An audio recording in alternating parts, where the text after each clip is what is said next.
आपके वो ब्रिटिश वो एक्स एम्बेसडर ने जो बयान दिया, वो देखा आपने ट्वीट उनका? हाँ, ये मैंने सुना है और ये मुझे बताया गया है। मैंने ज़ाती तौर पर तो वेरीफाई नहीं किया, मगर बहुत से लोगों को मैंने साफ़ी क्रेडिबल साफ़ियों को। कादी साहब फिर इमरान खान ठीक कहता था ना, इधर से आपने साजिश कराई इमरान खान के खिलाफ, उधर से उन्होंने एयरबेस नहीं दी, तो आपने एक वज़ीर आज़म को जो मकबूल तरीन वज़ीर आज़म है और अब उस पर पाबंदी लगाकर उसे इतना पॉपुलर कर दिया कि तुम्हारी जमानतें मुझे लगता है मुश्किल से बचेगी, जब्त हो जाएंगी। मैं ये नहीं कह रहा रिजल्ट क्या आएगा, वो मुझे नहीं पता क्या होगा, लेकिन काजी साहब जितना ये उसके खिलाफ इमरान खान के खिलाफ इंतकामिया कार्रवाई करी है, उतनी अवाम में उनकी हमदर्दी बन रही है। तो मुझे तो नून लीग का फ्यूचर सियासी तौर पे कोई बहुत ज़्यादा मजबूत नहीं लग रहा। देखें, जब आप इस तरह से साफियों पर क्रैक डाउन की बातें करें तो समझे आपका खेल फारग हो गया भाई। एयर भाई बंद करा दिया, बोल को धमकी दे रहे हैं, 12 साफियों को बनवाना चाहते हैं, और क्या कर। मैं आपको कुछ सुनवाना चाहता हूँ। जरदारी साहब ने डिफॉल्ट के हवाले से कोई बात की है। ये जो रिसेशन दिवालिया हो गया, जापान दिवालिया हो गया था, अमेरिका दिवालिया हो गया था, ब्रिटेन आजकल दिवालिया है, उससे कोई नहीं फर्क पड़ता। ये एक टेम्परेरी फेज है। अच्छा भट्टी साहब, ये जो इन्होंने बात की है, बड़ी गहरी माशी बात की है उन्होंने।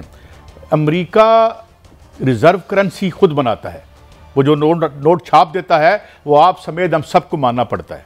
जापान रिसेशन में बड़े अरसे से, वहाँ जाकर ज़रा ज़िंदगी देखें, उसे फिर सिंध और पंजाब की ज़िंदगी से कंपेयर करके बताएं।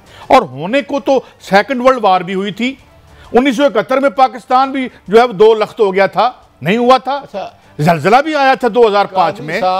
और यार this is the admission of the failure of this ruling elite. मुझे मोहतरम डॉक्टर अशफाक, जब आप रिसेशन को, माफी चाहता हूं, रिसेशन और डिफॉल्ट को जस्टिफाई करें तो इसका मतलब है कि हमारे हुक्मरानों से ज्यादा नालायक कोई मुझे डॉक्टर अशफाक हसन साहब याद आ रहे हैं, नहायत काबिल एहतराम। उन्होंने कहा था जानबूझ के ख्वाजा आसफ कह रहे हैं डिफॉल्ट हो गया, और ये फखर से बता रहे हैं डिफॉल्ट होने की क्या प्रॉब्लम है, अमेरिका भी हुआ, फलां भी हुआ।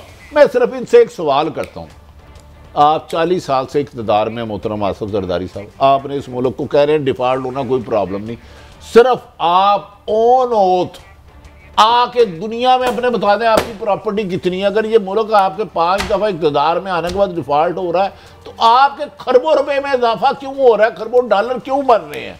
कम से कम इनसे भी तो पूछे आपके। ये देखें कितने फखर से कह रहे हैं कि डिफॉल्ट कोई बुरी बात नहीं है, फलां भी हुआ, फलां भी। मैं आज ये बता दूं, पाकिस्तान की मैशत की बेर हड्डियां, बोन्स, जिस पे एक बोटी नहीं रहने दी, उन बोन्स पे खड़े होकर ये बिजनेस एम्पायर बनी है। पकड़ लो, हमें मारो, कत्ल करो, हमारी गर्दन उतार दो। आप बुनियादी वजह है इस मुल्क की बर्बादी की। और सिर्फ डिफॉल्ट नहीं हुआ, अपना सोशल इंफ्रास्ट्रक्चर तो देखो। और सब सहारन अफ्रीका से गलीज जिंदगी इस मुल्क के 70% लोग गुजारते हैं। अपने शहर देखो, और साफ हवा का एक झोंका नहीं नसीब में हमारे, आपकी वजह से, आपके गंदे इंफ्रास्ट्रक्चर की। काजी साहब, आप कितने अरसे से शोबा सहाफत से वाबस्ता? 85 हो गए हैं कुछ, तो मैंने मान लिया। आप मुझे आज बता दें कि जरदारी साहब की किस किस मुल्क में प्रॉपर्टी है, मैं आपको अपना उस्ताद मान लूँ। नहीं जी, मैं इस काम का माहिर नहीं हूँ, मुझे इल्म नहीं है। ये है senate body for recovery of 445 billion gas charges. अब ये गैस कौन खा गया, हमें बता दें। अच्छा, वो किधर गया जो आपने जो फैक्ट्रियां थी, क्या नाम है इसकी, फर्टिलाइज़र की, उसमें जो आपने वो दिया था डेवलपमेंट, जो किसानों से डेवलपमेंट चार्जेस लिए थे, वो कहाँ चले गए? वो जो पैसे लेके आए थे हम लंदन से, जो एक बहुत बड़े प्रॉपर्टी टाइकून की जेब, किधर गए भट्टी साहब, किधर गए? कैसा मुझे बड़ा, आप थोड़ा सा इस बात को हमेशा आपने ही डिफ़ॉल्ट की डेफिनेशन की है कि क्या तबाही होती है। ये तो बड़ा ख्वाजा आसफ साहब भी बड़ी फ़ख्र से कह रहे हैं, जरदारी साहब भी, कि क्या हो गया डिफ़ॉल्ट होता तो होने दो। इसका मतलब है डिफ़ॉल्ट होने से नुकसान कोई नहीं है, तो फिर हम क्यों झूठ बोलते हैं? तो ऐसे ही है ना, जैसे एक मरीज जाए डॉक्टर के पास, बेटा कोई बात नहीं, तुम फौत हो जाओ, अल्लाह ताला की, this is like this is ये एक एक्स प्रेसिडेंट को ऐसी गुफ्तगू करनी चाहिए गाइस साहब? मैं भट्टी साहब, मैं असूली तौर पर, जुज़वी तौर पर मैं उनकी बात को समझता हूँ कि सरमायादारी निज़ाम में, लेकिन जो डिफ़ॉल्ट इसका जापान का है या जो अमेरिका का है, उसको हमारे साथ कंपेयर करेंगे, उसके फॉरेन एक्सचेंज रिजर्व्स देखें, क्या डिफॉल्ट के बाद वो बैगिंग बाउल लेके गली गली धक्के खा के खाए उसने जिस तरह हम खा रहे हैं? कादी साहब आप सारे डोंट करते हैं ना, हमें अमेरिका की देती हैं। मुझे ओबामा सदारत से हटता है तो नौकरी ढूंढने जाता है। आपके वजीर आजम नवाज शरीफ की कल परसों जो तस्वीर चल रही थी रोज रही, वो 40 करोड़ की गाड़ी थी, मतलब है 20 करोड़ की थी। आसफ अली जरदारी साहब की ये अरबों अरबों डॉलरों में प्रॉपर्टी है। काजी साहब ये मुल्क को डिफॉल्ट पे क्यों इतना फोकस कर रहे हैं? खुदा के वास्ते उनकी अरब की प्रॉपर्टी का नहीं पता, लेकिन ये सामने अखबार बिजनेस रिकॉर्डर की है, बहुत पुराना अखबार है कि 2.9 बिलियन डॉलर का सालाना कराची में जो कराची है गालबन ये लैंड ग्रैबर जो हैं, जो कब्जे ग्रुप हैं, सिर्फ तकरीबन 3 बिलियन डॉलर का अप्रॉक्सीमेटली एक साल में वतन अजीज को नुकसान पहुंचाता है। सब फिर आपने मेरी दुखती आराग पे हाथ रख दिया। कब्जा ग्रुप कभी भी बहुत बड़ी पुष्टपनाही के बगैर 1 इंच नहीं कब्जा कर सकता। लाहौर के कब्जा ग्रुप बताओ कितने खरबपति हो गए लोग। ये कराची में जो इतने खरबों रुपए की हो रही है, बिजनेस कार्ड खबर है ना।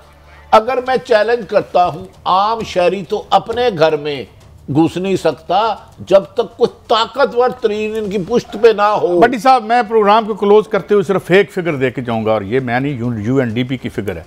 जिस मुल्क के अवाम आपको 17-20 बिलियन डॉलर जो है आपकी इस मुल्क की इशराफिया की जेब में डालते हैं, वहाँ डिफ़ॉल्ट का क्या मतलब है? कि आप इंतहाई नालायक हैं और मुबैना तौर पर शदीद बदउनवान भी, वरना हम कभी भी डिफ़ॉल्ट ना करते, इज़्ज़त से जी सकते थे हम इस कम्यूनिटी में भी, मगर हमें टके टोकरी कर दिया एक इंतहाई नालायक और इंतहाई करप्ट इशराफिया ने। इमरान खान साहब की गिरफ्तारी गोया ये एक ऐसा कौमी एक खेल है कि जो किसी तरफ लग नहीं रहा।